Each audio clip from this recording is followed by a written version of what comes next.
Okay, so we've had to keep this secret for a really long time, which has been quite difficult, but immediately following the release of the real-life shooter Level 1, we actually had a game studio get in touch, and they said, we've seen the video, we loved it, we'd like to know if there's a way that this idea could fit in the world of our game.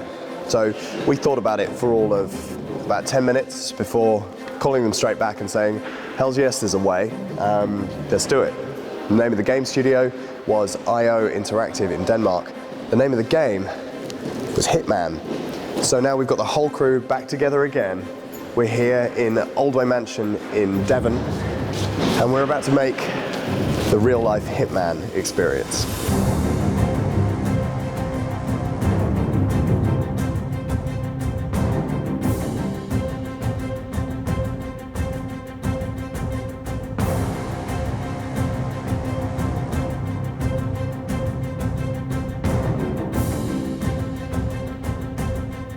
Good luck.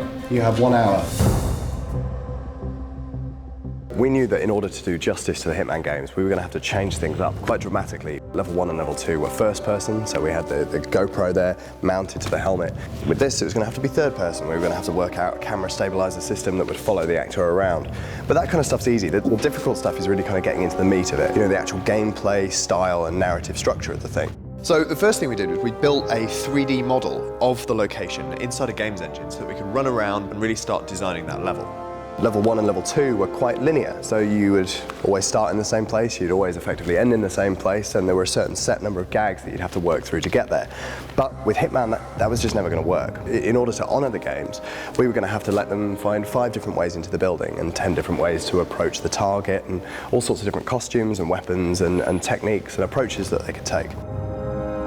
We had builders you could put on their overalls and their cap and pick up a paint roller.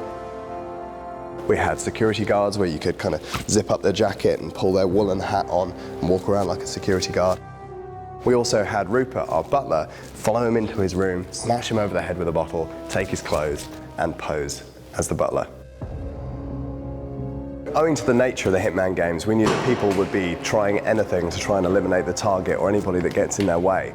So everything from fire alarms to bottles to hammers to wrenches to this lovely statue was replaced with foam props. A couple of players even tried to push her over and take out the target that way. So in order to be able to push the envelope a little bit further on this one, we wanted to control the connection at both ends, which meant building a game site for the players to come into and connect to us here at the mansion. That gave us an opportunity to actually fill that space with some more tactile props that people could interact with during the gameplay. We started out just with a briefcase that would have a dossier inside with details of the contract. We also gave them the maps. We also thought, wouldn't it be cool if they had a desk phone there that we could call them up and kind of give them the intro to the mission vocally over the phone. Our target, a particularly nasty Serbian arms dealer. Find the target and eliminate him without being detected. We kept thinking, like, wouldn't it be great if there was a way that people could be a little bit more involved, rather than just being the handler saying, okay, 47, take him down. What if they could somehow pull the trigger? And so we designed this gag, where we've built an automated sentry gun. They can follow this cable up into the control box at the top there, where they'll find a server unit controlling the gun. They can hack into it, and then they instantly get a live feed through the gun's scope, and they can actually guide the gun, take over, and eliminate the target themselves. Boys, we're hacking in! Brute force it! I'm gonna brute force that thing. Oh, alright, I have access. That's him. No, That's him there, that one. No, that's him, Yeah. that's the one. Almost there. Fire!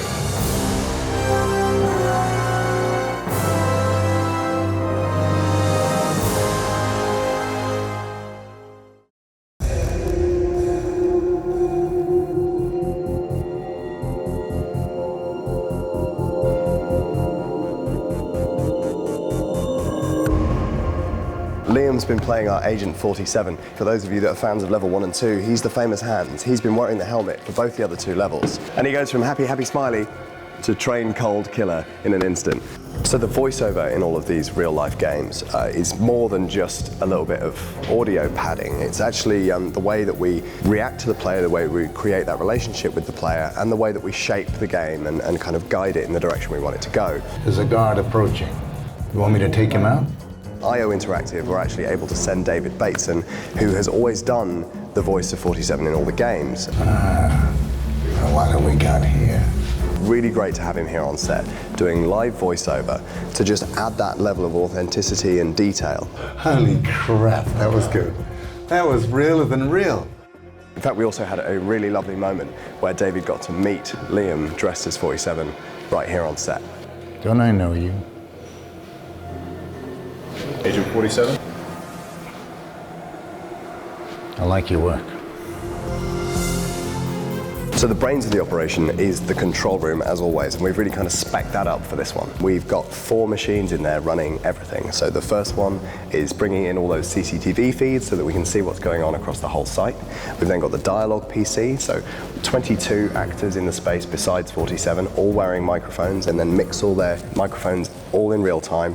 That then gets passed across to the main sound desk, which is where Ben's mixing together the voiceover from David Bateson and the music and the real-time effects, and then that all gets passed across to the streaming PC, which is receiving the incoming video stream, combining it with the sound, and then sending that out to the game sites.